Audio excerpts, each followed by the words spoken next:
तो hi everyone, मैं बात करने वाला हूँ क्वाड्रेटिक इक्वेशन क्लास 10th का। ठीक, अगर मैं क्वाड्रेटिक इक्वेशन की बात करूँ क्लास 10th का, तो उसमें आपका जितने भी इंपॉर्टेंट क्वेश्चंस हैं अपन वही बताने वाला हूँ। ठीक ना, वही क्वेश्चन जो बोर्ड में आते हैं, डायरेक्ट वे में आते हैं। ठीक, और इसको आपको ध्यान से देखना होगा, हर एक क्वेश्चन आसान होंगे। ठीक ना, और मैं यहाँ पे बता रहा हूँ, पहले उसके कॉन्सेप्ट बता दूँ फिर मैं क्वेश्चन बता रहा हूँ। ठीक, ध्यान से देखना। सबसे पहले बात करूँ मैं क्वाड्रेटिक इक्वेशन। अगर मैं क्वाड्रेटिक इक्वेशन की बात करूँ, ठीक ना, तो एकदम ध्यान से देखना। सबसे पहले मैं बात करता हूं दो वर्ड यूज करने जा रहा हूं। एक वर्ड यूज करूंगा मैं जिसका नाम है इक्वेशन, और सेकंड वर्ड यूज करने वाला हूं जिसका नाम है आइडेंटिटीज। अब यहाँ पे बात आती है कि इक्वेशन आइडेंटिटीज दोनों में अंतर क्या है। तो मैं इक्वेशन की बात करूँ ना तो इक्वल टू में 0 आना चाहिए। ठीक, बट आइडेंटिटीज की बात करूँ तो नॉट इक्वल टू 0 होना चाहिए। अगर मैं कहूँ ऐसा क्यों हो रहा है, तो इक्वेशन में मान लीजिए हमने लिखा है ax² + bx + c = 0, तो आप देख रहे होंगे इस सभी वैल्यू का मान कितना है, 0 है। बट आइडेंटिटीज में क्या होता है कि a + b का होल स्क्वायर बताओ, तो होता है a² + b² + 2ab।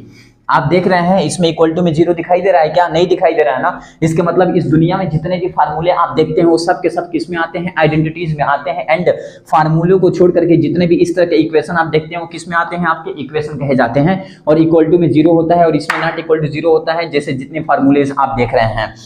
अगर मैं बात करूं इस तरह की जितने भी फार्मूलाज होते हैं वो सब फार्मूला आपको याद होने चाहिए। रिमेंबर, अगर याद नहीं है तो बहुत कहीं ना कहीं फंस जाएंगे। ठीक ना, तो प्लीज रिमेंबर इट। ये हो गया इक्वेशन और आइडेंटिटीज में डिफरेंस।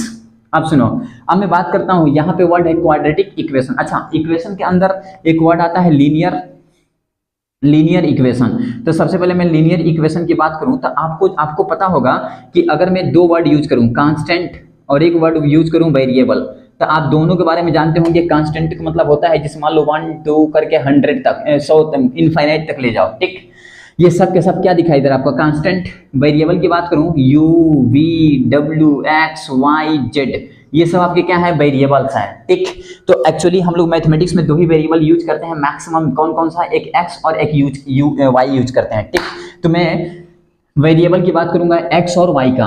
तो यहाँ पे लीनियर इक्वेशन में क्या होता है कि मान लो सपोज मैं लिख दूं 2x + 3 = 0, तो आप देख रहे होंगे इक्वल टू में 0 है, इसका मतलब ये इक्वेशन हो गया। और यहाँ पे वेरिएबल का पावर 1 है, कितना है, 1। तो अगर किसी वेरिएबल का पावर 1 हो तो उसको बोलते हैं लीनियर। क्या बोलते हैं? लीनियर। लीनियर यूज कब करते हैं? जब किसी भी वेरिएबल का पावर 1 दिया है इक्वेशन के अंदर, तो उसको हम बोलते हैं लीनियर। ठीक, बट उस पूरे इक्वेशन में जो वेरिएबल का पावर होना चाहिए कितना होना चाहिए, 1 होना चाहिए। जैसे यहाँ पे देखिए मैं लिख दूं x + 3x + 4 = 0, इसका मतलब 3 और x कितना हो गया, 4x + 4 = 0। वेरिएबल कितना है बताओ, x के पावर कितना है, 1। इसका मतलब यहाँ पे ये कौन सा इक्वेशन है, लीनियर इक्वेशन है। बट अब यहाँ पे एक केस और आता है जिसको बोलते हैं linear equation of 2 variable. Linear equation of 2 variable. अब देखिए वेरिएबल इसमें अब 2 लेना है आपको। जैसे मान लीजिए x + y + 3 = 0, तो इक्वल टू 0 मतलब इक्वेशन है। अब वेरिएबल यहाँ पे 2 आ गया, इनके पावर कितना है, 1, इसलिए क्या है, ये लीनियर। और 2 वेरिएबल है और ये क्या है, इक्वेशन। ओके, अब यहाँ पे देखिए आता है एक और जिसको बोलते हैं क्वाड्रेटिक इक्वेशन। अब मैं क्वाड्रेटिक इक्वेशन की बात करूं तो क्वाड्रेटिक मतलब होता है पावर 2। पावर कितनी होनी चाहिए, तो 2। वेरिएबल पावर कितना होना चाहिए, 2। अगर वेरिएबल का पावर 2 है इसका मतलब उसको हम बोलते हैं क्वाड्रेटिक इक्वेशन। जैसे मैं लिख दूं x² + 4x + 6 = 0, तो आप देख रहे होंगे कि यहाँ पे वेरिएबल का काम कौन कर रहा है, x कर रहा है, बट इसका पावर कितना है, 2 है, इसलिए हम इसे क्या बोलते हैं, quadratic equation. It is very most important point, और हमको यही पढ़ना है। और इसमें पढ़ना क्या है कि हमको रूट निकालना होता है और फैक्टर करना होता है। तो ठीक, मैं अब करने क्या जा रहा हूँ, अब मैं करने वाला हूं केवल न्यूमेरिकल्स बताऊंगा, वही न्यूमेरिकल्स बताऊंगा जो बहुत इंपॉर्टेंट है और बोर्ड में आने वाले हैं। ये तो केवल कॉन्सेप्ट था, बेसिक। ठीक है ना, न्यूमेरिकल आसान से बताऊंगा, आराम से बताऊंगा, एकदम ध्यान से देखना है, एक पार्ट देखना है। ठीक ना, चलो अब मैं बात करता हूँ न्यूमेरिकल का, आने आ रहा हूँ। ठीक है, तो चलो, जैसा कि अभी मैंने बात करा था क्वाड्रेटिक इक्वेशन का, और मैंने क्वाड्रेटिक इक्वेशन का जब बात करा था तो मैंने कहा था कि इसमें जितने भी इंपॉर्टेंट क्वेश्चंस होंगे जो बोर्ड में आते हैं केवल मैं वही बताऊंगा। अब एक एक क्वेश्चन बताऊंगा, ध्यान से बस लेक्चर देखना, पूरा क्वेश्चन क्लियर होगा। वही क्वेश्चंस ला रहा हूं मैं जो बोर्ड में आ चुके हैं कई बार। ठीक ना, तो देखो पहला क्वेश्चन क्या है। पहला कर रहा है कि सॉल्व फॉर x का मान निकालो, x के लिए सॉल्व करो। कैसे करेंगे, तो सबसे पहले मान लो कोई लड़का है, उसको देखने के बाद सोचेगा यार इसमें रूट आ गया, और रूट देखते ही लड़के डर जाते हैं और डरने के बाद छोड़ के आते हैं बोर्ड में। गारंटी बोल रहा हूं, ऐसा ही होता है। रूट देखा और देखने के बाद डर जाते हैं, फिर सॉल्व नहीं करते हैं। यार क्यों नहीं करते हैं, क्योंकि वो रूट देख के डर जाते हैं, कॉन्सेप्ट ही नहीं क्लियर रहता है। तो कॉन्सेप्ट इधर क्लियर कर रहा हूं। सबसे पहले आप क्या करेंगे, x² के आगे देखेंगे कुछ है कि नहीं। अगर है स्क्वायर के आगे कोफिशिएंट कुछ भी है तो उसको देख लिया, मालूम चल गया। उसके बाद लास्ट में देखेंगे क्या है, उसको देख लिया। ये लास्ट वाली वैल्यू और ये स्क्वायर वाले के पहले वाला वैल्यू दोनों इधर लाएंगे रफ में। कहाँ? तो रफ। अब यहाँ पे क्या होगा, √3 इंटू 2√3 दोनों को मल्टीपल करा देंगे, इसको और इसको।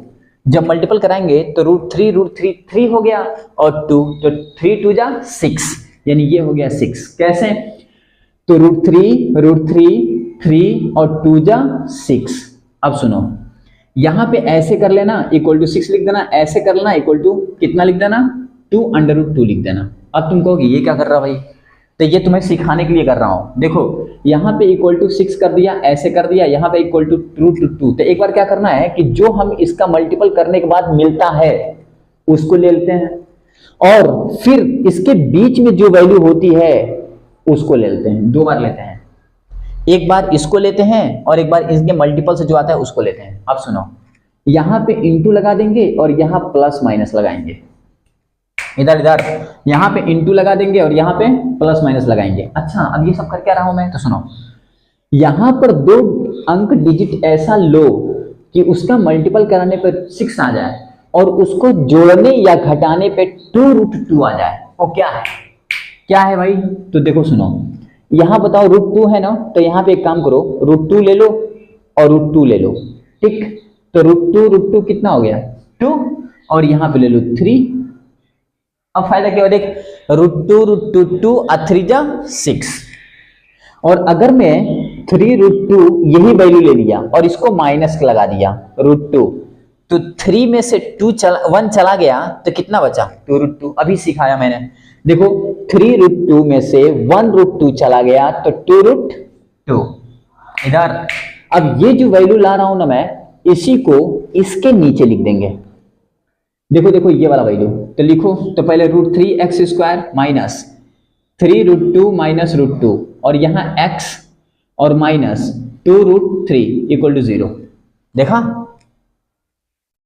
प्रैक्टिस करो भाई। अब देख, यहां इसको लिख दिया, इसको लिख दिया, इसको लिख दिया 0। अब सुनो, √3x² माइनस इस x का मल्टीपल करा दो तो 3√2x, अब माइनस माइनस कितना हो गया प्लस √2x और माइनस 2√3 इक्वल टू 0। इधर अब देखो, इधर देखो, इसको देखो और इसको देखो, दोनों सेम है, मैं सेम नहीं मतलब 2 पार्ट है। अब इसमें से हम कॉमन क्या लेंगे, इसके आगे जो कुछ भी दिखाई देगा इस सबको बाहर निकाल देंगे और इसका एक x भी निकाल देंगे और ब्रैकेट लगा देंगे। फिर बोला इस x² के आगे जो भी दिखाई देगा, पहले तो देख लेना 1 2 3 4 पार्ट हुआ है ना, 1 2 3 4, ये अगर 4 हो गया तभी ये करना, 4 होने के बाद कॉमन लेते हैं, ठीक। अगर ये 3 देखो, यहाँ 1 2 3 था तो कॉमन नहीं ले सकते हैं, इतना करने के बाद लेंगे। अब सुनो, इसके आगे जो भी है ले लिया, इसमें से एक x को बाहर ले लेंगे। अब क्या करेंगे, इतना करने के जस्ट बाद इस पूरे को इसमें उतार दो, तो √3x² माइनस 3√2x, और जितना बाहर निकाले हो इसके आगे वाला एक x इससे डिवाइड कर दो √3x से, प्लस। तरीका सीख लो भाई, बहुत इंपॉर्टेंट तरीका है। अब देखो, इस x के आगे जो कुछ भी है उसको ले लो बाहर और इस पूरे को इसके अंदर लिखो, तो √2x माइनस 2√3 और बाय √2। सीख लो भाई, सीख लो। अब देखो इधर ये √3 है ना, तो √3x, ये इसके लिए भी और इसके लिए भी, तो आप लिखेंगे √3x² by √3x minus 3√2x by √3x और प्लस √2, ये रूट इसके लिए भी और इसके लिए, √2x बाई √2 और माइनस 2√3 बाई √2 इक्वल टू 0। अच्छा, फायदा क्या हुआ, x गया, 3 से 3 गया, x से x गया, बस। अब सुनो, √3x ब्रैकेट, यहां बचा x माइनस यहां 3। अच्छा अब सुनो, इस 3 को मैं 2 बार √3 लिख सकता हूं और नीचे √3 था ही, प्लस √2 से √2 गया, x माइनस इस 2 को मैं 2 बार √2 लिख सकता हूं, √2 इक्वल टू 0। अब देखो फायदा, √3 से √3 गया, √2 से √2 गया, देखा। अब देखो इधर आगे क्या होने वाला है, इधर देखो, इधर यहां पे है √3x bracket, x minus 3 to जा 6 और फिर प्लस √2, यहां देखो x माइनस 3 टू जा 6 √6 इक्वल टू 0। अब देखो ये और ये सेम हो गया, तो x माइनस √6 एक ब्रैकेट में और √3x और प्लस √2 एक ब्रैकेट में ले लो। और पता है एक बार इसको 0 कर दो तो x माइनस √6 इक्वल टू 0, तो x इक्वल टू कितना आ गया √6। और एक बार इसको ले लो यार, √3x प्लस √2 इक्वल टू 0, तो √3x इक्वल टू माइनस √2, क्यों प्लस में उधर गया तो माइनस, 3 को ट्रांसफर करना तो माइनस √2 बाई √3 आंसर। तो x का मान आ गया। ऐसे क्वेश्चन आपको सॉल्व करने होंगे और ये बोर्ड में कई बार बोर्ड में आ चुका है भाई, इस बार भी आएगा, देखना ध्यान से, राइट इट। तो चलो अब देखो जैसा कि अभी मैंने कहा कि जितने भी इसके फैक्टर्स होंगे जो बहुत इंपॉर्टेंट है बोर्ड में आ चुके हैं वही मैं करूंगा। अब देखो ये क्वेश्चन यहां बोल रहा है solve the following quadratic equation, कैसे X square plus A by A plus B plus A plus B by A x plus 1 equal to 0। ऐसा क्वेश्चन है 2016 में आया बोर्ड में। अब सुनो, इसमें तुम देख रहे होगे कि यहाँ एक्स स्क्वायर के जस्ट बाद इतना लिख के ब्रैकेट करके एक्स लगा दिया है। तो जब ना देखना इस तरह करके एक्स लगाओ ना, तो ये जो एक्स है ना इसके लिए भी और इसके लिए मल्टीप्लाई कर देना। मल्टीप्लाई करोगे तो क्या होगा, x square a by A plus B और यहाँ पे एक्स और यहाँ ए प्लस बी और by A x plus 1 equal to 0। अब इधर देखो, इधर 1 2 3 4 पार्ट मिल गया ना। अब कॉमन ले लेंगे, जैसे 4 मिलेगा कोई भी फैक्टर हो कॉमन ले लो, इसमें से x कॉमन ले लो। तो x कॉमन लोगे ना तो बताओ यहाँ क्या बचा, x प्लस यहाँ बचा a by A plus b. बस क्यों, क्योंकि x तो बाहर निकल गया ना, यहां से भी x बाहर निकल गया, यहां से भी एक निकल गया, तो एक x बचा और यहाँ पे ये बचा प्लस। अब इसमें से आप a प्लस बी और बाई ए कॉमन ले लो। बट अब देखो इधर, जब यहां से ये पूरा कॉमन लेना ना तो इस पूरे वैल्यू को इसके अंदर लिखो, जैसा कि अभी इसके पहले वाला क्वेश्चन मैंने करा था, और जितना कॉमन लिया उतना से भाग दे दो a प्लस बी बाई ए। नहीं तो ये क्वेश्चन कर नहीं पाओगे, यही कारण है ये क्वेश्चन टेस्ट प्रॉब्लम देता है बोर्ड में। ठीक, अब देखो यहां तो आसान था, सिंपल, छोटा बच्चा भी कर लेगा। ठीक, बट यहां देखो a प्लस बी बाई ए। अब यहां क्या होगा, ये वाला वैल्यू इसके लिए भी और इसके लिए करो ना, तो a plus B by A X और नीचे a plus B by A, okay, plus 1 by A plus B by A. देखो दोनों के लिए कर दिया मैंने। फायदा क्या हुआ, तो ये a plus B by a cancel out, ये तो वही रहेगा भाई, इसमें कोई चेंज नहीं। ठीक भाई, अब यहाँ पे a प्लस बी और यहाँ पे ब्रैकेट, यहाँ बच गया आपका x प्लस, इधर सुनो, इधर लड़के यहाँ फंसते हैं ऑन द स्पॉट, केवल लड़के नहीं सब फंसते स्टूडेंट। ठीक, अब देखो यहाँ a प्लस बी बाई ए, अब यहां से ये जो a है ना ऊपर चला जाता है और जैसे जाएगा तो a by A plus b हो गया। और आप अब देखोगे तो आपके सामने ये लो आंसर आ चुका है, क्या ये और ये सेम आ चुका है, देखो।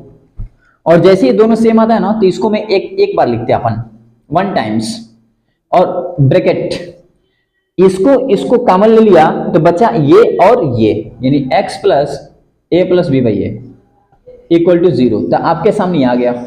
और अगर इसमें मुझे x का मान निकालना है तो एक बार इसको 0 के बराबर ले लो, तो x plus A by A plus B equal to 0, तो यहाँ से x equal to minus A by A plus B, और इसको 0 के बराबर ले लो, तो a plus B by A equal to 0, तो यहाँ x equal to minus A plus B by A, यानी x का 2 मान आ गया। Right it is very easy यार। इधर कहा, it is very most important question. ये देखो ये इसमें देखो क्या है कि ये क्वेश्चन कई बार बोर्ड में आ चुका है। क्यों आया है और ये क्वेश्चन आता है तो लड़के क्यों गलत करते हैं बता रहा हूं। देखो कर रहा है find x in term of ABC, ABC के टर्म में x का मान निकालो। कैसे भाई, देखो इधर a by x minus A plus B by x minus B equal to 2c अपन एक्स माइनस सी। सुनो, मेरे अकॉर्डिंग मैथमेटिक्स 3 चीज बोलता है। पहला बोलता है फार्मूला आना चाहिए सबको, सेकंड बोलता है स्टेप बाय स्टेप, और तीसरा बोलता है सबसे इंपॉर्टेंट, क्या कहता है, चेंज बट नो चेंज। जिस स्टूडेंट को ये मालूम चल गया ना चेंज बट नो चेंज, कोई भी क्वेश्चन सॉल्व कर लेगा, प्रैक्टिस कर लेगा तो कोई भी क्वेश्चन। और चेंज बट नो चेंज इतना डेंजर फंसाता है ना, सोच भी नहीं सकते हो। देखो यहाँ पे कैसे अप्लाई करने वाला हूँ चेंज बट नो चेंज। इधर देखो, इधर सबसे पहले आप देख रहे होगे यहाँ ये लेफ्ट हैंड है और ये राइट हैंड है, इसको छोड़ दो। a by x minus a और b by x minus b, इसको टच मत करना। अगर तुम डायरेक्ट यहाँ एलसीएम ले लिए तो समझ जाओ फंस रहे हो भाई, डायरेक्ट एलसीएम ना लेना। अब देखो चेंज बट नो चेंज में क्या, तुम सोच अगर लिखा है 2c तो इसे मैं c प्लस सी लिख सकता हूं ना, बताओ 100%।